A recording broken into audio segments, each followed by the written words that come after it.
ਪੰਜਾਬ ਦੀ ਵੰਡ ਸਾਡੇ ਇਤਿਹਾਸ ਦਾ ਉਹ ਜ਼ਖਮ ਹੈ ਜਿਸ ਨੂੰ ਸਮਾਂ ਸਿਰਫ ਪੁਰਾਣਾ ਕਰ ਸਕਦਾ ਪਰ ਕਦੇ ਭਰ ਨਹੀਂ ਸਕਦਾ। ਭਾਵੇਂ ਹਿੰਸਾ ਅਤੇ ਮਨੁੱਖੀ ਮਾਰ-ਧਾੜ ਨੂੰ ਪੰਜਾਬ ਨੇ ਕਈ ਸਦੀਆਂ ਤੱਕ ਆਪਣੇ ਪਿੰਡੇ ਤੇ ਹੰਢਾਇਆ ਹੈ, ਪਰ ਭਾਰਤ ਦੀ ਆਜ਼ਾਦੀ ਪ੍ਰਾਪਤੀ ਲਈ ਇਹ ਪਹਿਲਾ ਕਾਂਡ ਸੀ ਜਦੋਂ ਦੁਸ਼ਮਣ ਦੇ ਭੜਕਾਉਣ ਤੇ ਪੰਜਾਬੀਆਂ ਦੀਆਂ ਇੱਜ਼ਤਾਂ ਰੋਲੀਆਂ। ਆਪਣੀ ਅਣਖ ਦਾ ਆਪ ਘਾਣ ਕਰਕੇ ਮਨੁੱਖਤਾ ਨੂੰ ਸ਼ਰਮਸਾਰ ਕੀਤਾ। ਆਜ਼ਾਦੀ ਸਾਰੇ ਭਾਰਤ ਨੂੰ ਮਿਲੀ ਸੀ, ਪਰ ਵੰਡ ਦਾ ਸੰਤਾਪ ਪੰਜਾਬ ਨੇ ਹੰਢਾਇਆ ਸੀ। ਵੰਡ ਦੀ ਇਹ ਦਾਸਤਾਂ ਅੱਜ ਵੀ ਖਤਮ ਨਹੀਂ ਹੋਈ ਹੈ ਤੇ ਨਾ ਹੀ ਕਦੀ ਹੋਏਗੀ। ਅਗਸਤ ਮਹੀਨੇ ਦੇ ਅੱਧ ਵਿੱਚ ਬੁਝਦੇ ਹੋਏ ਅੰਗਰੇਜ਼ੀ ਸਾਮਰਾਜ ਦੇ ਇਤਿਹਾਸ ਦਾ ਇਹ ਸਭ ਤੋਂ ਵੱਧ ਖੂਨੀ ਕਾਂਡ ਸੀ, ਜਿਸ ਵਿੱਚ 5 ਲੱਖ ਤੋਂ 8 ਲੱਖ ਤੱਕ ਲੋਕਾਂ ਦੀਆਂ ਜਾਨਾਂ ਗਈਆਂ ਅਤੇ 1 ਕਰੋੜ ਤੋਂ ਵੀ ਜ਼ਿਆਦਾ ਲੋਕ ਆਪਣੇ ਘਰ ਛੱਡਣ ਲਈ ਮਜਬੂਰ ਹੋਏ। ਕੀ ਮਹਿੰਗੇ ਮੁੱਲ ਲਈ ਗਈ ਆਜ਼ਾਦੀ ਲਈ ਲੱਖਾਂ ਅਣਮੁੱਲੀਆਂ ਜਾਨਾਂ ਦੀ ਕੁਰਬਾਨੀ ਜ਼ਰੂਰੀ ਸੀ? ਕੀ ਇਹ ਕਾਂਡ ਟਾਲਿਆ ਜਾ ਸਕਦਾ ਸੀ? ਪਾਕਿਸਤਾਨ ਦੇ ਬੂਟੇ ਦਾ ਬੀਜ ਕਿਸਨੇ ਬੀਜਿਆ? ਜੇ ਅੰਗਰੇਜ਼ੀ ਹਕੂਮਤ ਦੀ ਪਾੜੋ ਅਤੇ ਰਾਜ ਕਰੋ ਦੀ ਨੀਤੀ ਨੂੰ ਵੀ ਜ਼ਿੰਮੇਵਾਰ ਮੰਨ ਲਈਏ ਤਾਂ ਵੀ ਪੰਜਾਬ ਦੇ 3 ਫਿਰਕਿਆਂ ਦਾ ਰੋਲ ਅੱਖੋਂ ਪਰੋਖੇ ਨਹੀਂ ਕੀਤਾ ਜਾ ਸਕਦਾ, ਜਿਸ ਵਿੱਚ ਕਾਂਗਰਸ, ਮੁਸਲਿਮ ਲੀਗ ਅਤੇ ਸਿੱਖ ਆਪਣੀ ਫਿਰਕਾਪ੍ਰਸਤੀ ਸੋਚ ਰਾਹੀਂ ਲੋਕਾਂ ਨੂੰ ਭੜਕਾ ਰਹੇ ਸਨ। ਸੱਤਾ ਦੀ ਭੁੱਖ, ਸਿਆਸੀ ਜਾਲਸਾਜ਼ੀਆਂ ਅਤੇ ਸਵਾਰਥੀ ਹਿੱਤਾਂ ਨੂੰ ਪਹਿਲ ਦੇ ਕੇ ਲੋਕਾਂ ਦੇ ਜਾਨ ਮਾਲ ਦੀ ਜੋ ਤਬਾਹੀ 1947 ਦੀ ਵੰਡ ਸਮੇਂ ਹੋਈ, ਉਸ ਪਿੱਛੇ ਇੱਕ ਕਾਰਨ ਨੂੰ ਜ਼ਿੰਮੇਵਾਰ ਨਹੀਂ ਠਹਿਰਾਇਆ ਜਾ ਸਕਦਾ। ਅਨੇਕਾਂ ਅਜਿਹੇ ਕਾਰਨ ਸਨ ਜਿਨ੍ਹਾਂ ਉੱਪਰ ਝਾਤ ਪਾਉਣੀ ਜ਼ਰੂਰੀ ਬਣਦੀ ਹੈ।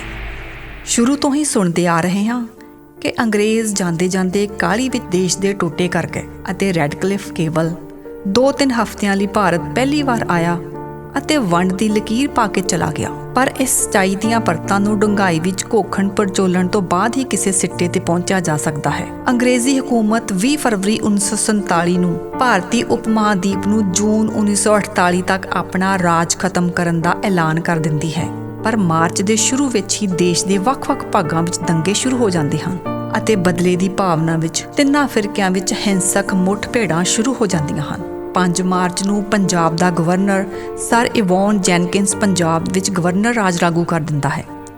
21 ਮਾਰਚ ਨੂੰ ਲਾਰਡ ਮਾਊਂਟਬੈਟਨ ਹਿੰਦੁਸਤਾਨ ਦਾ ਆਖਰੀ ਵਾਇਸਰਾਏ ਬਣਦਾ ਹੈ। 15-16 ਮਈ ਨੂੰ ਸਿੱਖਾਂ ਦੀ ਪਾਕਿਸਤਾਨ ਵਿੱਚ ਵਸਣ ਦੀ ਸੰਭਾਵਨਾ ਬਾਰੇ ਜਾਣਨ ਲਈ ਮੁਸਲਿਮ ਲੀਗ ਦੇ ਮੁਹੰਮਦ ਜਿਨਾ ਅਤੇ ਲਿਆਕਤ ਅਲੀ ਮਹਾਰਾਜਾ ਪਟਿਆਲਾ ਅਤੇ ਹੋਰ ਸਿੱਖ ਨੇਤਾਵਾਂ ਨਾਲ ਗੱਲਬਾਤ ਕਰਦੇ ਹਨ, ਜੋ ਅਸਫਲ ਰਹਿੰਦੀ ਹੈ। ਵਾਇਸਰਾਏ ਅਤੇ ਗਵਰਨਰ ਜਨਰਲ ਬਣਨ ਤੋਂ ਬਾਅਦ ਮਾਊਂਟਬੈਟਨ ਨੂੰ ਯਕੀਨ ਹੋ ਗਿਆ ਸੀ ਕਿ ਹਿੰਦੁਸਤਾਨ ਦੀ ਵੰਡ ਕਰਨੀ ਹੀ ਪਏਗੀ। 3 ਜੂਨ ਨੂੰ ਮਾਊਂਟਬੈਟਨ ਵੰਡ ਦੀ ਯੋਜਨਾ ਦਾ ਐਲਾਨ ਕਰਦਾ ਹੈ ਕਿ ਹਿੰਦੁਸਤਾਨ ਅਤੇ ਪਾਕਿਸਤਾਨ ਦੀਆਂ ਸਰਕਾਰਾਂ ਨੂੰ ਅਗਸਤ ਦੇ ਅੱਧ ਵਿੱਚ ਸੱਤਾ ਸੌਂਪ ਦਿੱਤੀ ਜਾਵੇਗੀ।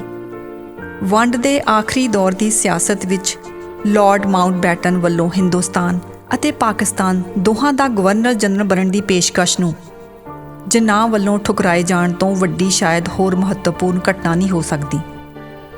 ਆਮ ਤੌਰ 'ਤੇ ਸਮਝਿਆ ਜਾਂਦਾ ਸੀ ਕਿ ਮਾਊਂਟਬੈਟਨ ਹਿੰਦੁਸਤਾਨ ਅਤੇ ਪਾਕਿਸਤਾਨ ਦੋਹਾਂ ਦਾ ਗਵਰਨਰ ਜਨਰਲ ਹੋਵੇਗਾ। ਮੁਹੰਮਦ ਜਿਨਾਹ ਨੇ ਮਾਊਂਟਬੈਟਨ ਨੂੰ ਇਹ ਕਹਿ ਕੇ ਝਟਕਾ ਦਿੱਤਾ ਕਿ ਭਾਵੇਂ ਉਹ ਸਿੰਧ ਨੂੰ ਛੱਡ ਕੇ ਪਾਕਿਸਤਾਨ ਦੇ ਬਾਕੀ ਸਾਰੇ ਸੂਬਿਆਂ ਵਿੱਚ ਅੰਗਰੇਜ਼ ਗਵਰਨਰ ਨੂੰ ਅਤੇ ਫੌਜ ਦੇ ਅੰਗਰੇਜ਼ੀ ਮੁਖੀ ਨੂੰ ਬਰਕਰਾਰ ਰੱਖਣਾ ਚਾਹੁੰਦਾ ਹੈ, ਪਰ ਪਾਕਿਸਤਾਨ ਦਾ ਗਵਰਨਰ ਜਨਰਲ ਉਹ ਆਪ ਬਣੇਗਾ। ਮਾਊਂਟਬੈਟਨ ਨੇ ਸਾਂਝੀ ਦੌਲਤ ਦੀਆਂ ਮੈਂਬਰ ਦੋਨੋਂ ਡੋਮੀਨੀਅਨਸ ਦਾ ਸਾਂਝਾ ਗਵਰਨਰ ਜਨਰਲ ਹੋਣ ਦੇ ਫਾਇਦਿਆਂ ਬਾਰੇ ਜਿਨਾਹ ਨੂੰ ਸਮਝਾਉਣ ਦੀ ਕੋਸ਼ਿਸ਼ ਕੀਤੀ, ਪਰ ਉਹ ਨਾਕਾਮਯਾਬ ਰਿਹਾ। ਸੰਭਵ ਹੈ ਕਿ ਜਿਨਾਹ ਮਾਊਂਟਬੈਟਨ ਉੱਪਰ ਇਤਬਾਰ ਨਾ ਕਰਦਾ ਹੋਵੇ ਤੇ ਇਸ ਕਰਕੇ ਉਸਨੇ ਫੈਸਲਾ ਕੀਤਾ ਹੋਵੇ ਕਿ ਮਾਊਂਟਬੈਟਨ ਨੂੰ ਗਵਰਨਰ ਜਨਰਲ ਦਾ ਤਾਕਤਵਰ ਅਹੁਦਾ ਨਾ ਲੈਣ ਦਿੱਤਾ ਜਾਵੇ। ਇਸੇ ਦੌਰਾਨ ਹੱਦਬੰਦੀ ਕਮਿਸ਼ਨ ਦਾ ਚੇਅਰਮੈਨ ਸਿਰਲ ਰੈਡਕਲਿਫ 8 ਜੁਲਾਈ ਨੂੰ ਦਿੱਲੀ ਆ ਪਹੁੰਚਿਆ। ਉਹ ਪਹਿਲਾਂ ਕਦੇ ਹਿੰਦੁਸਤਾਨ ਨਹੀਂ ਆਇਆ ਸੀ। 10 ਜੁਲਾਈ ਨੂੰ ਉਹ ਦਿੱਲੀ ਛੱਡ ਕੇ ਕੈਲਕਟਾ ਅਤੇ ਲਾਹੌਰ ਦਾ ਦੌਰਾ ਕਰਨ ਚਲੇ ਗਿਆ। ਦੂਜੇ ਪਾਸੇ ਮਾਊਂਟਬੈਟਨ ਆਜ਼ਾਦੀ ਬਿੱਲ ਬਾਰੇ ਕੌਮੀ ਅਤੇ ਸੂਬੇ ਪੱਧਰ ਦੇ ਵਿਰੋਧੀ ਹਿੰਦੁਸਤਾਨੀ ਧਿਰਾਂ ਨਾਲ ਬਹਿਸ ਵਿਚਾਰ ਕਰ ਰਿਹਾ ਸੀ ਤੇ ਬਿੱਲ ਦੇ ਕਈ ਖਰੜਿਆਂ ਤੇ ਬਰਤਾਨਵੀ ਸੰਸਦ ਵਿੱਚ ਵੀ ਗੱਲਬਾਤ ਹੋਈ।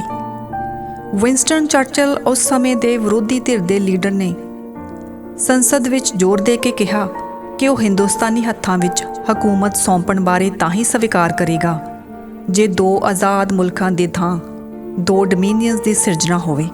ਇਸ ਲਈ ਉਸ ਦੇ ਖਿਆਲ ਵਿੱਚ ਬਿੱਲ ਦਾ ਸਹੀ ਸਿਰਲੇਖ ਹਿੰਦੁਸਤਾਨੀ ਡੋਮੀਨੀਅਨਸ ਬਿੱਲ 1947 ਜਾਂ ਹਿੰਦੁਸਤਾਨ ਸਵਰਾਜ ਬਿੱਲ ਹੋਣਾ ਚਾਹੀਦਾ ਹੈ। ਪਰ ਸ਼ਾਸਕ ਲੇਬਰ ਪਾਰਟੀ ਨੇ ਇਸ ਨੂੰ ਆਜ਼ਾਦੀ ਐਕਟ 1947 ਦਾ ਨਾਂ ਦਿੱਤਾ ਅਤੇ 18 ਜੁਲਾਈ ਨੂੰ ਇਸ ਨੂੰ ਇਸੇ ਨਾਂ ਹੇਠ ਅਪਣਾ ਲਿਆ ਗਿਆ। ਬਿੱਲ ਵਿੱਚ ਕਿਹਾ ਗਿਆ ਸੀ ਕਿ 1947 ਦੇ ਅਗਸਤ ਦੇ 15ਵੇਂ ਦਿਨ ਤੋਂ ਹਿੰਦੁਸਤਾਨ ਵਿੱਚ 2 ਆਜ਼ਾਦ ਡੋਮੀਨੀਅਨਸ ਨੂੰ ਕਾਇਮ ਕੀਤਾ ਜਾਵੇਗਾ, ਜਿਨ੍ਹਾਂ ਦੇ ਨਾਂ ਹਿੰਦੁਸਤਾਨ ਅਤੇ ਪਾਕਿਸਤਾਨ ਹੋਣਗੇ।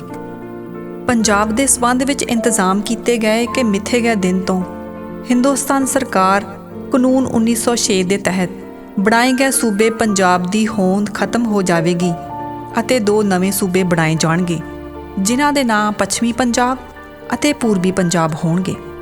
ਨਵੇਂ ਸੂਬਿਆਂ ਦੀਆਂ ਸਰਹੱਦਾਂ ਗਵਰਨਰ ਜਨਰਲ ਵੱਲੋਂ ਨਿਯੁਕਤ ਕੀਤੇ ਗਏ ਜਾਂ ਕੀਤੇ ਜਾਣ ਵਾਲੇ ਹੱਦਬੰਦੀ ਕਮਿਸ਼ਨ ਦੇ ਫੈਸਲੇ ਨਾਲ ਮਿੱਥੇ ਗਏ ਦਿਨ ਤੋਂ ਪਹਿਲਾਂ ਜਾਂ ਬਾਅਦ ਵਿੱਚ ਪੱਕੀਆਂ ਕੀਤੀਆਂ ਜਾਣਗੀਆਂ। ਪੰਜਾਬ ਵੰਡ ਦੀ ਨਿਗਰਾਨੀ ਕਰਨ ਲਈ ਸਥਾਪਿਤ ਕੀਤੀਆਂ ਗਈਆਂ ਸਾਰੀਆਂ ਕਮੇਟੀਆਂ ਅਤੇ ਪਰਿਸ਼ਦਾਂ ਵਿੱਚੋਂ ਪੰਜਾਬ ਹੱਦਬੰਦੀ ਕਮਿਸ਼ਨ ਸਭ ਤੋਂ ਵੱਧ ਮਹੱਤਵਪੂਰਨ ਸੀ।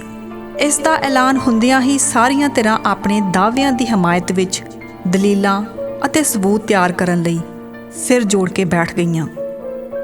ਦੋਵੇਂ ਧਿਰਾਂ ਹੱਦਬੰਦੀ ਕਮਿਸ਼ਨ ਦੇ ਫੈਸਲੇ ਨੂੰ ਮਨਜ਼ੂਰ ਕਰਨ ਲਈ ਸਹਿਮਤ ਹੋ ਗਈਆਂ ਸਨ। ਮਾਊਂਟਬੈਟਨ ਨੇ ਐਲਾਨ ਕੀਤਾ ਕਿ ਉਹ ਕਮਿਸ਼ਨ ਦੀਆਂ ਕਾਰਵਾਈਆਂ ਜਾਂ ਫੈਸਲੇ ਵਿੱਚ ਦਖਲ ਅੰਦਾਜ਼ੀ ਨਹੀਂ ਕਰੇਗਾ। ਪੰਜਾਬ ਹੱਦਬੰਦੀ ਕਮਿਸ਼ਨ ਦਾ ਚੇਅਰਮੈਨ ਸਿਰਲ ਰੈਡਕਲਿਫ ਸੀ ਤੇ ਇਸ ਦੇ 4 ਮੈਂਬਰ, ਜਿਨ੍ਹਾਂ ਵਿੱਚੋਂ 2 ਜਸਟਿਸ ਦੀਨ ਮੁਹੰਮਦ ਅਤੇ ਜਸਟਿਸ ਮੁਹੰਮਦ ਮੁਨੀਰ ਮੁਸਲਿਮ ਲੀਗ ਦੇ ਨੁਮਾਇੰਦੇ ਸਨ ਅਤੇ ਜਸਟਿਸ ਮੇਹਰਚੰਦ ਮਹਾਜਨ ਅਤੇ ਜਸਟਿਸ ਤੇਜਾ ਸਿੰਘ ਕਾਂਗਰਸ ਦੇ ਨੁਮਾਇੰਦੇ ਸਨ। ਕਮਿਸ਼ਨ 21 ਜੁਲਾਈ ਤੋਂ ਲੈ ਕੇ 31 ਜੁਲਾਈ 1947 ਤੱਕ ਲਾਹੌਰ ਵਿੱਚ 10 ਦਿਨ ਲਈ ਬੈਠਿਆ ਅਤੇ ਕਮਿਸ਼ਨ ਦਾ ਚੇਅਰਮੈਨ ਇੱਕ ਵੀ ਦਿਨ ਮੀਟਿੰਗ ਵਿੱਚ ਹਾਜ਼ਰ ਨਹੀਂ ਹੋਇਆ। ਕਾਰਵਾਈ ਦੇ ਸਾਰੇ ਦਸਤਾਵੇਜ਼ ਉਸ ਦੇ ਦਿੱਲੀ ਵਿਚਲੇ ਦਫ਼ਤਰ ਵਿੱਚ ਹਵਾਈ ਜਹਾਜ਼ ਰਾਹੀਂ ਭੇਜ ਦਿੱਤੇ ਗਏ। ਭਾਵੇਂ ਕਿ ਸਰਹੱਦਾਂ ਦੀ ਹੱਦਬੰਦੀ ਲਈ ਧਿਆਨ ਵਿੱਚ ਰੱਖਣ ਵਾਲੀ ਸਭ ਤੋਂ ਮੁੱਖ ਗੱਲ ਇਹ ਸੀ ਕਿ ਮੁਸਲਿਮ ਜਾਂ ਗੈਰ ਮੁਸਲਿਮ ਇਲਾਕੇ ਨਾਲ-ਨਾਲ ਲੱਗਦੇ ਹੋਣ, ਪਰ ਕਮਿਸ਼ਨ ਦੇ ਕਾਰਜਾਂ ਵਿੱਚ ਸ਼ਾਮਲ ਕੀਤੇ ਹੋਰ ਤੱਥਾਂ ਨੇ ਬਹਿਸ ਦਾ ਘੇਰਾ ਬਹੁਤ ਵੱਡਾ ਕਰ ਦਿੱਤਾ। ਇਸ ਤਰ੍ਹਾਂ ਲਾਜ਼ਮੀ ਤੌਰ 'ਤੇ ਇਤਿਹਾਸਿਕ, ਧਾਰਮਿਕ, ਭੂਗੋਲਿਕ, ਸਮਾਜਿਕ ਅਤੇ ਆਰਥਿਕ ਪਹਿਲੂ ਵੀ ਗੱਲਬਾਤ ਵਿੱਚ ਸ਼ਾਮਲ ਹੋ ਗਏ। ਜਿੱਥੇ ਇੱਕ ਪਾਸੇ ਕਿਸੇ ਵੀ ਧਿਰ ਨੇ ਇਸ ਬਾਰੇ ਕੋਈ ਝਗੜਾ ਨਹੀਂ ਕੀਤਾ ਕਿ ਮੁਸਲਿਮ ਬਹੁਗਿਣਤੀ ਵਾਲੀ ਰਾਵਲਪਿੰਡੀ ਡਿਵੀਜ਼ਨ ਪਾਕਿਸਤਾਨ ਵਿੱਚ ਜਾਵੇ ਜਾਂ ਗੈਰ ਮੁਸਲਿਮ ਬਹੁਗਿਣਤੀ ਵਾਲੀ ਅੰਬਾਲਾ ਡਿਵੀਜ਼ਨ ਹਿੰਦੁਸਤਾਨ ਵਿੱਚ, ਉੱਥੇ ਦੂਜੇ ਪਾਸੇ ਲਾਹੌਰ, ਮੁਲਤਾਨ ਅਤੇ ਜਲੰਧਰ ਡਿਵੀਜ਼ਨਾਂ ਦੇ ਇਲਾਕਿਆਂ ਦੇ ਹਿੱਸਿਆਂ ਬਾਰੇ ਦੋਵੇਂ ਧਿਰਾਂ ਇੱਕ ਦੂਸਰੇ ਦੇ ਵਿਰੋਧ ਵਿੱਚ ਹੀ ਦਾਅਵੇ ਪੇਸ਼ ਕਰ ਰਹੀਆਂ ਸਨ। ਕਾਂਗਰਸ ਦਾ ਪੱਖ ਪੇਸ਼ ਕਰਦਿਆਂ ਮੋਤੀ ਲਾਲ ਸੀਤਲਵਾਦ ਨੇ ਆਪਣਾ ਬਿਆਨ ਇਸ ਗੱਲ 'ਤੇ ਜ਼ੋਰ ਦਿੰਦਿਆਂ ਸ਼ੁਰੂ ਕੀਤਾ ਕਿ ਪੰਜਾਬ ਹੱਦਬੰਦੀ ਕਮਿਸ਼ਨ ਨੇ ਆਪਣੇ ਸਾਹਮਣੇ ਪੇਸ਼ ਹੋਣ ਵਾਲੀਆਂ ਵੱਖ-ਵੱਖ ਧਿਰਾਂ ਦੇ ਦਾਅਵਿਆਂ ਦਾ ਫੈਸਲਾ ਜਿਨ੍ਹਾਂ ਹਵਾਲਿਆਂ ਦੇ ਆਧਾਰ 'ਤੇ ਕਰਨਾ ਸੀ, ਉਹਨਾਂ ਲਈ 2 ਤਰ੍ਹਾਂ ਦੀਆਂ ਹਦਾਇਤਾਂ ਹਨ। ਬਹੁਗਿਣਤੀ ਵਾਲੇ ਨਾਲ ਜੁੜੇ ਇਲਾਕਿਆਂ ਦੇ ਆਧਾਰ 'ਤੇ ਸਰਹੱਦਾਂ ਦੀ ਹੱਦਬੰਦੀ ਕਰਨੀ ਅਤੇ ਹੋਰ ਕਾਰਨਾਂ ਨੂੰ ਧਿਆਨ ਵਿੱਚ ਰੱਖਣਾ। ਉਸਨੇ ਜ਼ੋਰ ਦੇ ਕੇ ਕਿਹਾ ਕਿ ਨਾਲ ਜੁੜੇ ਇਲਾਕੇ ਉਹੀ ਮੰਨੇ ਜਾਣ ਜਿਹੜੇ ਆਕਾਰ ਵਿੱਚ ਬਹੁਤ ਵੱਡੇ ਹੋਣ। ਸਿੱਖ ਭਾਈਚਾਰੇ ਬਾਰੇ ਟਿੱਪਣੀ ਕਰਦਿਆਂ ਸੀਤਲਵਾਦ ਨੇ ਕਿਹਾ ਕਿ ਸੂਬੇ ਵਿੱਚ ਉਹਨਾਂ ਦੇ ਅਧਿਕਾਰ ਉਹਨਾਂ ਵੱਲੋਂ ਪੰਜਾਬ ਨੂੰ ਦਿੱਤੀਆਂ ਇਤਿਹਾਸਿਕ ਸੇਵਾਵਾਂ ਮੁਤਾਬਕ ਨਿਰਧਾਰਿਤ ਕੀਤੇ ਜਾਣੇ ਚਾਹੀਦੇ ਹਨ, ਜੋ ਅੰਗਰੇਜ਼ਾਂ ਵੱਲੋਂ ਜਿੱਤ ਲੈ ਜਾਣ ਤੋਂ ਪਹਿਲਾਂ ਸੂਬੇ ਵਿੱਚ ਹਕੂਮਤ ਕਰਨ ਵਾਲਾ ਭਾਈਚਾਰਾ ਸੀ। ਬਰਤਾਨਵੀ ਹਕੂਮਤ ਕਾਇਮ ਹੋਣ ਤੋਂ ਬਾਅਦ ਸਿੱਖਾਂ ਨੇ ਬਰਤਾਨਵੀ ਫੌਜ ਲਈ ਵੱਡੀ ਗਿਣਤੀ ਵਿੱਚ ਸਿਪਾਹੀ ਮੁਹੱਈਆ ਕਰਵਾਏ ਤੇ ਸੂਬੇ ਦੀ ਤਰੱਕੀ ਲਈ ਬੇਮਿਸਾਲ ਹਿੱਸਾ ਪਾਇਆ ਹੈ। ਇਸ ਕਰਕੇ ਸਰਹੱਦਾਂ ਦੀ ਹੱਦਬੰਦੀ ਵਿੱਚ ਲੋੜੀਂਦੀਆਂ ਤਬਦੀਲੀਆਂ ਕੀਤੀਆਂ ਜਾਣੀਆਂ ਚਾਹੀਦੀਆਂ ਹਨ ਤਾਂ ਕਿ ਸਿੱਖ ਇਤਿਹਾਸ ਅਤੇ ਸੱਭਿਆਚਾਰ 2 ਵੱਖ-ਵੱਖ ਦੇਸ਼ਾਂ ਵਿਚਕਾਰ ਨਾ ਵੰਡਿਆ ਜਾਵੇ। ਸੀਤਲਵਾਦ ਵੱਲੋਂ ਦਿੱਤੇ ਹਵਾਲਿਆਂ ਦੀਆਂ ਸ਼ਰਤਾਂ ਦੀ ਵਿਆਖਿਆ ਨਾਲ ਸਿੱਖ ਵਕੀਲ ਸਰਦਾਰ ਹਰਨਾਮ ਸਿੰਘ ਪੂਰੀ ਤਰ੍ਹਾਂ ਸਹਿਮਤ ਸੀ। ਉਸਨੇ ਦਲੀਲ ਦਿੱਤੀ ਕਿ ਬਹੁਤੇ ਸਿੱਖ ਕਿਸਾਨ ਜ਼ਿਮੀਂਦਾਰ ਹਨ ਅਤੇ ਪੰਜਾਬ ਦੀ ਮਿੱਟੀ ਨਾਲ ਧਾਰਮਿਕ ਅਤੇ ਆਰਥਿਕ ਤੌਰ 'ਤੇ ਜੁੜੇ ਹੋਏ ਹਨ। ਇਸ ਤਰ੍ਹਾਂ ਦੇ ਲੋਕਾਂ ਦਾ ਟਿਕਾਣਾ ਬਦਲਣਾ ਅਮਲੀ ਤੌਰ 'ਤੇ ਸੰਭਵ ਨਹੀਂ ਹੋਏਗਾ। ਹਰਨਾਮ ਸਿੰਘ ਨੇ ਜ਼ੋਰ ਦੇ ਕੇ ਕਿਹਾ ਕਿ ਹੁਣ ਜੇ ਹਿੰਦੁਸਤਾਨ ਹਿੰਦੂਆਂ ਦੀ ਮਾਤ ਭੂਮੀ ਹੈ ਤੇ ਪਾਕਿਸਤਾਨ ਮੁਸਲਮਾਨਾਂ ਦੀ, ਤੇ ਚਨਾਹ ਅਤੇ ਬਿਆਸ ਦਰਿਆਵਾਂ ਦੇ ਵਿਚਕਾਰਲਾ ਇਲਾਕਾ ਸਿੱਖਾਂ ਦੀ ਮਾਤ ਭੂਮੀ ਕਿਉਂ ਨਹੀਂ ਬਣ ਸਕਦਾ। ਹਰਨਾਮ ਸਿੰਘ ਨੇ ਸਿੱਖਾਂ ਲਈ ਲਾਹੌਰ ਹਾਸਲ ਕਰਨ ਦੀ ਖਾਸ ਕੋਸ਼ਿਸ਼ ਕੀਤੀ। ਉਸਨੇ ਇਸ ਗੱਲ ਵੱਲ ਧਿਆਨ ਦਿਵਾਇਆ ਕਿ ਨਾ ਸਿਰਫ ਅੰਮ੍ਰਿਤਸਰ ਅਤੇ ਗੁਰਦਾਸਪੁਰ ਜ਼ਿਲ੍ਹਿਆਂ ਵਿੱਚ ਸਿੱਖਾਂ ਦੇ ਕਈ ਪਵਿੱਤਰ ਸਥਾਨ ਮੌਜੂਦ ਹਨ, ਬਲਕਿ ਲਾਹੌਰ ਕਿਲ੍ਹਾ ਵੀ ਸਿੱਖਾਂ ਦੇ ਧਾਰਮਿਕ ਅਤੇ ਸੱਭਿਆਚਾਰਕ ਇਤਿਹਾਸ ਦਾ ਕੁਦਰਤੀ ਹਿੱਸਾ ਹੈ। ਜ਼ਿਲ੍ਹਾ ਸ਼ੇਖੂਪੁਰਾ ਵਿੱਚ ਨਨਕਾਣਾ ਸਾਹਿਬ ਬਾਰੇ ਸਿੱਖ ਵਕੀਲ ਨੇ ਜ਼ੋਰ ਦੇ ਕੇ ਕਿਹਾ ਕਿ ਇਸ ਨੂੰ ਪੂਰਬੀ ਪੰਜਾਬ ਵਿੱਚ ਜਾਣਾ ਚਾਹੀਦਾ ਹੈ, ਕਿਉਂਕਿ ਇੱਥੇ ਸਿੱਖ ਧਰਮ ਦੇ ਬਾਨੀ ਗੁਰੂ ਨਾਨਕ ਦੇਵ ਜੀ ਦਾ ਜਨਮ ਸਥਾਨ ਹੈ ਤੇ ਸਿੱਖਾਂ ਦਾ ਸਭ ਤੋਂ ਪਵਿੱਤਰ ਧਾਰਮਿਕ ਸਥਾਨ ਹੈ। ਇਸ ਲਈ ਸਿਰਫ ਇੱਕੋ ਇੱਕ ਹੱਲ ਇਹੀ ਹੈ ਕਿ ਸਿੱਖਾਂ ਦੇ ਸੱਭਿਆਚਾਰਕ ਅਤੇ ਸੱਭਿਆਚਾਰ ਸਾਂਝ ਨੂੰ ਕਾਇਮ ਰੱਖਣ ਲਈ ਉਹਨਾਂ ਨੂੰ ਪੂਰਬੀ ਪੰਜਾਬ ਵਿੱਚ ਇਕੱਠੇ ਕੀਤਾ ਜਾਵੇ। ਮੁਸਲਿਮ ਲੀਗ ਦਾ ਪੱਖ ਰੱਖਦਿਆਂ ਸਰ ਮੁਹੰਮਦ ਜ਼ਫਰੁੱਲਾ ਖਾਨ ਨੇ ਮੁਸਲਿਮ ਜਾਂ ਗੈਰ ਮੁਸਲਿਮ ਬਹੁਗਿਣਤੀ ਵਾਲੇ ਨਾਲ ਲੱਗਦੇ ਇਲਾਕਿਆਂ ਦੇ ਅਸੂਲ ਨੂੰ ਹੋਰ ਤੱਥਾਂ ਦੇ ਬਰਾਬਰ ਰੱਖਣ ਦੇ ਕਾਂਗਰਸ ਅਤੇ ਸਿੱਖਾਂ ਦੇ ਨਜ਼ਰੀਏ ਨਾਲ ਅਸਹਿਮਤੀ ਪ੍ਰਗਟਾਉਂਦਿਆਂ ਦਲੀਲ ਦਿੱਤੀ ਕਿ ਜੇ ਧਾਰਮਿਕ ਜਜ਼ਬਾਤ, ਨਿੱਜੀ ਹਿੱਤ, ਏਕੜਾਂ ਦੀ ਮਲਕੀਅਤ, ਬੈਂਕਾਂ ਅਤੇ ਬੀਮਾ ਕੰਪਨੀਆਂ ਦੀ ਮਲਕੀਅਤ, ਕਾਰਖਾਨਿਆਂ ਵਿੱਚ ਨਿਵੇਸ਼ ਕੀਤੀ ਪੂੰਜੀ ਹਿੰਦੁਸਤਾਨ ਦੀ ਵੰਡ ਦਾ ਆਧਾਰ ਹੈ ਤਾਂ ਇਹ ਕਾਮਯਾਬ ਨਹੀਂ ਹੋ ਸਕਦੀ। ਇਸ ਦੇ ਨਾਲ ਹੀ ਮੁਸਲਮਾਨਾਂ ਦੇ ਪਵਿੱਤਰ ਸਥਾਨ ਵੀ ਸਾਰੇ ਹਿੰਦੁਸਤਾਨ ਵਿੱਚ ਹਨ, ਪਰ ਇਹ ਘੋਖਣਾ ਬਹੁਤ ਮੁਸ਼ਕਿਲ ਹੈ ਕਿ ਮੁਸਲਮਾਨ ਉਹਨਾਂ ਪ੍ਰਤੀ ਕਿੰਨੇ ਕੁ ਜਜ਼ਬਾਤੀ ਹਨ। ਮੁਸਲਿਮ ਲੀਗ ਨੇ ਹਿੰਦੁਸਤਾਨ ਦੀ ਵੰਡ ਦੀ ਮੰਗ ਉਪ ਮਹਾਦੀਪ ਦੇ ਕੁਝ ਇਲਾਕਿਆਂ ਵਿੱਚ ਮੁਸਲਿਮ ਬਹੁਗਿਣਤੀ ਦੇ ਆਧਾਰ 'ਤੇ ਕੀਤੀ। ਕਾਂਗਰਸ ਅਤੇ ਸਿੱਖਾਂ ਨੇ ਆਪਣੇ ਯਾਦ ਪੱਤਰਾਂ ਦੇ ਅਖੀਰ ਵਿੱਚ ਇਲਾਕਿਆਂ ਬਾਰੇ ਸਪਸ਼ਟ ਸੂਚੀ ਦਿੱਤੀ ਸੀ। ਇਸ ਦੇ ਉਲਟ ਮੁਸਲਿਮ ਲੀਗ ਨੇ ਨਾ ਹੀ ਆਪਣੇ ਯਾਦ ਪੱਤਰ ਵਿੱਚ ਅਤੇ ਨਾ ਹੀ ਆਪਣੇ ਜ਼ੁਬਾਨੀ ਪੇਸ਼ਕਾਰੀ ਵਿੱਚ ਅਜਿਹਾ ਰੁਖ ਅਪਣਾਇਆ। ਇਸ ਦੀ ਥਾਂ ਕਈ ਪਹਿਰਿਆਂ ਵਿੱਚ ਖਾਨ ਨੇ ਦਾਅਵਾ ਕੀਤਾ ਕਿ ਇੱਥੋਂ ਦੀ 2 ਹਿੱਸਿਆਂ ਦੀ ਕਿਆਸੀ ਵੰਡ ਦੇ ਆਧਾਰ 'ਤੇ ਪੱਛਮੀ ਪੰਜਾਬ ਦੇ 17 ਜ਼ਿਲ੍ਹਿਆਂ ਵਿੱਚ ਪਠਾਨਕੋਟ ਤਹਿਸੀਲ ਨੂੰ ਛੱਡ ਕੇ ਮੁਸਲਮਾਨਾਂ ਦੀ ਹਰ ਤਹਿਸੀਲ ਵਿੱਚ ਬਹੁਗਿਣਤੀ ਸੀ। ਇਸ ਕਰਕੇ ਇਹਨਾਂ ਸਭ ਨੂੰ ਪਾਕਿਸਤਾਨ ਵਿੱਚ ਸ਼ਾਮਲ ਹੋਣਾ ਚਾਹੀਦਾ ਹੈ। ਉਸਨੇ ਹੋਰ ਤੱਥਾਂ ਅਧੀਨ ਪਠਾਨਕੋਟ ਤਹਿਸੀਲ ਦੀ ਵੀ ਮੰਗ ਕੀਤੀ, ਕਿਉਂਕਿ ਇਹ ਪੱਛਮੀ ਪੰਜਾਬ ਨੂੰ ਪਾਣੀ ਦੇਣ ਲਈ ਬਹੁਤ ਜ਼ਰੂਰੀ ਸੀ। ਜ਼ਫਰੁੱਲਾ ਖਾਨ ਨੇ ਕਾਂਗਰਸ ਅਤੇ ਸਿੱਖਾਂ ਦੇ ਇਸ ਦਾਅਵੇ ਨਾਲ ਅਸਹਿਮਤੀ ਪ੍ਰਗਟਾਈ ਕਿ ਵੰਡ ਕਾਰਨ ਪੰਜਾਬ ਦੀਆਂ ਸਰਹੱਦਾਂ ਦੇ ਆਰ-ਪਾਰ ਵੱਡੇ ਪੱਧਰ 'ਤੇ ਆਬਾਦੀ ਦਾ ਤਬਾਦਲਾ ਹੋਵੇਗਾ। ਜੇ ਇਹ ਹੋਇਆ ਵੀ ਤਾਂ ਪੂਰਬੀ ਪੰਜਾਬ ਵੱਲ ਜਾਣ ਵਾਲੇ ਹਿੰਦੂਆਂ ਅਤੇ ਸਿੱਖਾਂ ਦੇ ਮੁਕਾਬਲੇ ਪੰਜਾਬ ਦੇ ਪੂਰਬੀ ਹਿੱਸੇ ਨੂੰ ਛੱਡ ਕੇ ਜਾਣ ਵਾਲੇ ਮੁਸਲਮਾਨਾਂ ਦੀ ਗਿਣਤੀ ਵਧੇਰੇ ਹੋਵੇਗੀ। ਇਸ ਲਈ ਮੁਸਲਿਮ ਲੀਗ ਦਾ ਸਤਲੁਜ ਦਰਿਆ ਨੂੰ ਸਰਹੱਦ ਬਣਾਏ ਜਾਣ ਦਾ ਦਾਅਵਾ ਪੂਰੀ ਤਰ੍ਹਾਂ ਵਾਜਬ ਹੈ। ਮੁਸਲਿਮ ਲੀਗ ਦੀ ਨੁਮਾਇੰਦਗੀ ਕਰਦੇ ਜਸਟਿਸ ਦੀਨ ਮੁਹੰਮਦ ਨੇ ਸਿੱਖਾਂ ਦੀ ਵਿਸ਼ੇਸ਼ ਅਧਿਕਾਰਾਂ ਦੀ ਮੰਗ ਨੂੰ ਸਭ ਤੋਂ ਵੱਧ ਹਾਸੋਹੀਣੀ, ਨਾਵਾਜਬ ਅਤੇ ਅਣਉਚਿਤ ਦੱਸਿਆ। ਉਸਨੇ ਕਿਹਾ ਕਿ ਹਿੰਦੂਆਂ ਸਿੱਖਾਂ ਵੱਲੋਂ ਪੇਸ਼ ਕੀਤੇ ਗਏ ਨਕਸ਼ੇ ਗੁੰਮਰਾਹਕੁਨ ਹਨ। ਉਸਨੇ ਇਲਾਕਿਆਂ ਦੀ ਵੰਡ ਲਈ ਗਿਣਤੀ ਆਧਾਰਿਤ ਬਹੁਗਿਣਤੀ ਅਤੇ ਨਾਲ ਜੁੜਵੇਂ ਇਲਾਕਿਆਂ ਨੂੰ ਮੁੱਖ ਕਸਵੱਟੀ ਮੰਨਿਆ ਤੇ ਇਸ ਦਾਅਵੇ ਲਈ ਜਾਇਦਾਦ ਦੀ ਮਲਕੀਅਤ ਨੂੰ ਵਾਜਬ ਆਧਾਰ ਮੰਨਣ ਤੋਂ ਇਨਕਾਰ ਕਰ ਦਿੱਤਾ। ਹਿੰਦੂ ਸਿੱਖ ਮੰਗ ਦੇ ਉਲਟ ਉਸਨੇ ਮੁਸਲਮਾਨਾਂ ਦੀ ਮੰਗ ਨੂੰ ਵਾਜਬ ਅਤੇ ਉਦਾਰ ਮੰਗ ਕਿਹਾ, ਜਿਸ ਦਾ ਮਕਸਦ ਸੌਦੇਬਾਜ਼ੀ ਕਰਨਾ ਨਹੀਂ ਸੀ। ਇਹ ਮੰਗ ਪੂਰੀ ਤਰ੍ਹਾਂ ਆਬਾਦੀ ਦੇ ਆਧਾਰ ਨਾਲ ਸੰਬੰਧਿਤ ਸੀ। ਜਸਟਿਸ ਮੁਹੰਮਦ ਮੁਨੀਰ ਮੁਤਾਬਕ ਪਵਿੱਤਰ ਸਥਾਨਾਂ ਦੇ ਆਧਾਰ 'ਤੇ ਖਾਸ ਅਧਿਕਾਰਾਂ ਦੀ ਸਿੱਖਾਂ ਦੀ ਮੰਗ ਦੀ ਕੋਈ ਤੁਕ ਨਹੀਂ ਬਣਦੀ। ਮੁਸਲਮਾਨਾਂ ਦੇ ਵੀ ਸਮੁੱਚੇ ਪੰਜਾਬ ਵਿੱਚ ਪਵਿੱਤਰ ਸਥਾਨ ਮੌਜੂਦ ਹਨ। ਇਸ ਲਈ ਉਸਨੇ ਫੈਸਲਾ ਦਿੱਤਾ ਕਿ ਦੋਨੋਂ ਦੇਸ਼ਾਂ ਦੀ ਸਰਹੱਦ ਮੁਸਲਿਮ ਲੀਗ ਦੇ ਸੁਝਾਅ ਮੁਤਾਬਕ ਹੋਵੇ। ਉਸਨੇ ਗੈਰ ਮੁਸਲਮਾਨਾਂ ਨੂੰ ਭਰੋਸਾ ਦਿੱਤਾ ਕਿ ਪਾਕਿਸਤਾਨ ਵਿੱਚ ਉਹਨਾਂ ਨੂੰ ਡਰਨ ਦੀ ਕੋਈ ਲੋੜ ਨਹੀਂ ਹੈ, ਕਿਉਂਕਿ ਇਸਲਾਮ ਸਾਰੇ ਨਾਗਰਿਕਾਂ ਨਾਲ ਇੱਕੋ ਤਰ੍ਹਾਂ ਦਾ ਸਲੂਕ ਕਰਦਾ ਹੈ। ਆਖਿਰ ਵਿੱਚ ਉਸਨੇ ਪੰਜਾਬ ਦੀ ਵੰਡ ਲਈ ਅਜਿਹਾ ਪ੍ਰਸਤਾਵ ਪੇਸ਼ ਕੀਤਾ ਜਿਹੜਾ ਬੇਸ਼ੱਕ ਪੂਰੀ ਤਰ੍ਹਾਂ ਨਹੀਂ, ਪਰ ਮੁੱਖ ਰੂਪ ਵਿੱਚ ਸਿੱਖਾਂ ਦੇ ਪ੍ਰਸਤਾਵ ਨਾਲ ਮੇਲ ਖਾਂਦਾ ਸੀ। ਜਸਟਿਸ ਮੋਹਰ ਚੰਦ ਮਹਾਜਨ ਨੇ ਇਹ ਸਵੀਕਾਰ ਕਰਦਿਆਂ ਕਿ ਨਾਲ ਲੱਗਦੇ ਮੁਸਲਿਮ ਅਤੇ ਗੈਰ ਮੁਸਲਿਮ ਇਲਾਕਿਆਂ ਦੀ ਵੱਖ-ਵੱਖ ਨਿਸ਼ਾਨਦੇਹੀ ਕਰਕੇ ਕ੍ਰਮਵਾਰ ਪਾਕਿਸਤਾਨ ਅਤੇ ਹਿੰਦੁਸਤਾਨ ਨੂੰ ਸੌਂਪ ਦੇਣਾ ਚਾਹੀਦਾ ਹੈ। ਉਹਨਾਂ ਨੇ ਕਿਹਾ ਕਿ ਹੋਰ ਤੱਥ ਕਮਿਸ਼ਨ ਦੀ ਮਰਜ਼ੀ 'ਤੇ ਛੱਡ ਦੇਣੇ ਚਾਹੀਦੇ ਹਨ। ਨਿਰਪੱਖ ਅਤੇ ਆਜ਼ਾਦ ਰੁਖ ਅਪਣਾਉਂਦਿਆਂ ਮਹਾਜਨ ਨੇ ਕਾਂਗਰਸ ਅਤੇ ਸਿੱਖਾਂ ਦੇ ਇਸ ਸੁਝਾਅ ਨੂੰ ਰੱਦ ਕਰ ਦਿੱਤਾ ਕਿ ਚਨਾਬ ਦਰਿਆ ਨੂੰ ਹਿੰਦੁਸਤਾਨ ਅਤੇ ਪਾਕਿਸਤਾਨ ਦੀ ਸਰਹੱਦ ਹੋਣਾ ਚਾਹੀਦਾ ਹੈ।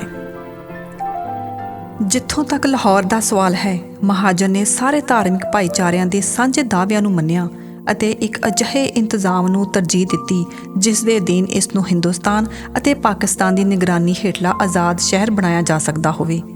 ਇਸ ਦੇ ਨਾਲ ਹੀ ਉਸਨੇ ਮਹਿਸੂਸ ਕੀਤਾ ਕਿ ਨਨਕਾਣਾ ਸਾਹਿਬ ਨੂੰ ਹਿੰਦੁਸਤਾਨ ਵਿੱਚ ਸ਼ਾਮਲ ਕਰਨਾ ਚਾਹੀਦਾ ਹੈ। ਇਹ ਸਨ ਪੰਜਾਬ ਹੱਦਬੰਦੀ ਕਮਿਸ਼ਨ ਦੇ 4 ਮੈਂਬਰਾਂ ਵੱਲੋਂ ਪੇਸ਼ ਕੀਤੇ ਆਪਣੇ ਦਾਅਵੇ, ਜੋ ਕਿਸੇ ਵੀ ਹਾਲਤ ਵਿੱਚ ਇੱਕ ਦੂਸਰੇ ਨਾਲ ਮੇਲ ਨਹੀਂ ਖਾਂਦੇ ਸਨ। ਅਜਿਹੀ ਔਖੀ ਘੜੀ ਵਿੱਚ ਆਖਰੀ ਫੈਸਲਾ ਕਰਨ ਦੀ ਜ਼ਿੰਮੇਵਾਰੀ ਸਿਰਫ ਤੇ ਸਿਰਫ ਕਮਿਸ਼ਨ ਦੇ ਚੇਅਰਮੈਨ ਸਿਰਿਲ ਰੈਡਕਲਿਫ ਤੇ ਆਣ ਪਈ। ਸਾਰੀਆਂ ਧਿਰਾਂ ਦੀ ਤਸੱਲੀ ਕਰਨਾ ਕੋਈ ਸੌਖਾ ਕੰਮ ਨਹੀਂ ਸੀ ਤੇ ਉਸਨੇ ਉਹੀ ਕੀਤਾ ਜੋ ਉਸਨੂੰ ਵਾਜਬ ਲੱਗਿਆ। ਜਦੋਂ ਰੈਡਕਲਿਫ ਨੂੰ ਪਤਾ ਲੱਗਿਆ ਕਿ ਉਸ ਵੱਲੋਂ ਖਿੱਚੀ ਗਈ ਲਕੀਰ ਕਾਰਨ ਲੱਖਾਂ ਲੋਕਾਂ ਦੀਆਂ ਜਾਨਾਂ ਚਲੇ ਗਈਆਂ ਤੇ ਲੱਖਾਂ ਹੀ ਬੇਘਰ ਹੋ ਗਏ ਹਨ, ਤਾਂ ਉਸਨੇ ਪਛਤਾਵਾ ਜ਼ਾਹਿਰ ਕਰਦਿਆਂ ਸਰਕਾਰ ਵੱਲੋਂ ਦਿੱਤੀ 40,000 ਰੁਪਏ ਦੀ ਬਣਦੀ ਤਨਖਾਹ ਨੂੰ ਨਾ ਕਰ ਦਿੱਤੀ ਤੇ ਉਸਨੇ ਮੰਨਿਆ ਕਿ ਮੇਰੇ ਕੋਲ ਕੋਈ ਹੋਰ ਬਦਲ ਨਹੀਂ ਸੀ ਤੇ ਸਮਾਂ ਇੰਨਾ ਘੱਟ ਸੀ ਕਿ ਮੈਂ ਵਧੀਆ ਕੰਮ ਨਹੀਂ ਕਰ ਸਕਿਆ। ਜੇਕਰ ਮੇਰੇ ਕੋਲ 2-3 ਸਾਲ ਹੁੰਦੇ ਤਾਂ ਵੰਡ ਦੀ ਤਸਵੀਰ ਕੁਝ ਹੋਰ ਹੀ ਹੋਣੀ ਸੀ। ਭਾਵੇਂ ਪਾਕਿਸਤਾਨ ਅਤੇ ਹਿੰਦੁਸਤਾਨ ਨੇ 14 ਅਤੇ 15 ਅਗਸਤ ਨੂੰ ਕ੍ਰਮਵਾਰ ਆਜ਼ਾਦੀ ਹਾਸਲ ਕਰ ਲਈ ਸੀ, ਪਰ ਪੰਜਾਬ ਦੇ ਆਗੂਆਂ ਨੂੰ ਰੈਡਕਲਿਫ ਦੇ ਫੈਸਲੇ ਬਾਰੇ 16 ਅਗਸਤ ਨੂੰ ਦੱਸਿਆ ਗਿਆ। ਸਰਹੱਦਾਂ ਦੇ ਫੈਸਲੇ ਦਾ ਐਲਾਨ 17 ਅਗਸਤ 1947 ਨੂੰ ਕੀਤਾ ਗਿਆ। ਬਰਤਾਨੀਆ ਸਮੇਤ ਪੰਜਾਬ ਸਰਕਾਰ ਨੂੰ ਲੱਗਦਾ ਸੀ ਕਿ ਹਿੰਸਾ ਹੋਈ ਵੀ ਤਾਂ ਇਹ ਸ਼ਹਿਰਾਂ ਕਸਬਿਆਂ ਤੱਕ ਹੀ ਰਹੇਗੀ, ਪਰ ਦੋਹਾਂ ਹੀ ਸਰਕਾਰਾਂ ਨੂੰ ਅਹਿਸਾਸ ਨਹੀਂ ਸੀ ਕਿ ਇਹ ਉਜਾੜਾ ਲੱਖਾਂ ਲੋਕਾਂ ਦੀਆਂ ਜ਼ਿੰਦਗੀਆਂ ਬਰਬਾਦ ਕਰ ਦੇਵੇਗਾ। ਕਿਸ ਤਰ੍ਹਾਂ ਧਰਮ ਦੇ ਨਾਂ 'ਤੇ ਲੋਕਾਂ ਨੂੰ ਆਪਣੇ ਹੀ ਲੋਕਾਂ ਦਾ ਖੂਨ ਵਹਾਉਣ ਲਈ ਉਕਸਾਇਆ। ਇੱਥੇ ਹੀ ਸਾਮਰਾਜ ਦਾ ਕਰੂਰ ਚਿਹਰਾ ਵੀ ਦਿਖਾਈ ਦਿੱਤਾ। ਕਿਵੇਂ ਬਲਦੀ ਅੱਗ ਵਿੱਚੋਂ ਉਹ ਆਪ ਅਲੱਗ ਹੋ ਕੇ ਤਮਾਸ਼ਾ ਦੇਖਦੇ ਰਹੇ। ਅਚਾਨਕ ਲੱਖਾਂ ਲੋਕਾਂ ਨੂੰ ਪਤਾ ਲੱਗਾ ਕਿ ਉਹ ਆਪਣੀ ਹੀ ਜਨਮ ਭੂਮੀ ਉੱਤੇ ਰਿਫਿਊਜੀ ਬਣ ਗਏ ਹਨ। ਆਜ਼ਾਦੀ ਮਿਲਣ ਤੱਕ, ਭਾਵ 15 ਅਗਸਤ ਤੱਕ, ਬਹੁਤੇ ਲੋਕ ਇਸ ਭੁਲੇਖੇ ਵਿੱਚ ਹੀ ਰਹੇ ਕਿ ਉਹਨਾਂ ਨੂੰ ਸ਼ਾਇਦ ਆਪਣਾ ਘਰ ਛੱਡਣ ਦੀ ਲੋੜ ਨਹੀਂ ਪਏਗੀ ਅਤੇ ਸਭ ਠੀਕ ਹੋ ਜਾਵੇਗਾ। ਕੀ ਇਸ ਖੂਨੀ ਕਾਂਡ ਦੀ ਜ਼ਿੰਮੇਵਾਰੀ ਕੇਵਲ ਤੇ ਕੇਵਲ ਅੰਗਰੇਜ਼ਾਂ ਦੇ ਸਿਰ ਪਾ ਕੇ ਅਸੀਂ ਆਪਣੀ ਇਨਸਾਨੀਅਤ ਦੀ ਜ਼ਿੰਦਗੀ ਤੋਂ ਮੁੱਖ ਤਾਂ ਨਹੀਂ ਮੋੜ ਰਹੇ? ਇਹ ਗੱਲ ਤਾਂ ਸਮਝ ਆਉਂਦੀ ਹੈ ਕਿ ਵੰਡ ਦੇ ਦੌਰਾਨ ਸਰਹੱਦਾਂ ਤੋਂ ਲੋਕਾਂ ਦੀ ਅਦਲਾ ਬਦਲੀ ਕਰਨੀ ਪੈਣੀ ਸੀ, ਪਰ ਕੀ ਮਿੱਥ ਕੇ ਇੱਕ ਦੂਸਰੇ ਨੂੰ ਮਾਰਨਾ ਜ਼ਰੂਰੀ ਸੀ? ਇੱਕ ਸਦੀ ਦੀ ਅੰਗਰੇਜ਼ਾਂ ਦੀ ਗੁਲਾਮੀ ਤੋਂ ਛੁਟਕਾਰਾ ਪਾ ਕੇ ਮਿਲੀ ਆਜ਼ਾਦੀ ਦੇ ਜਸ਼ਨ ਦੂਜੇ ਧਰਮਾਂ ਦੀਆਂ ਲੋਕਾਂ ਦੀਆਂ ਲਾਸ਼ਾਂ 'ਤੇ ਮਨਾਉਣੇ ਕਿੱਥੋਂ ਦੀ ਇਨਸਾਨੀਅਤ ਸੀ? ਇਹ ਸਵਾਲ ਹਰ ਕਿਸੇ ਦੇ ਮਨ ਵਿੱਚ ਉੱਠਦੇ ਹੋਣਗੇ, ਪਰ ਸ਼ਾਇਦ ਜਵਾਬ ਕਿਸੇ ਕੋਲ ਨਹੀਂ ਹੋਏਗਾ।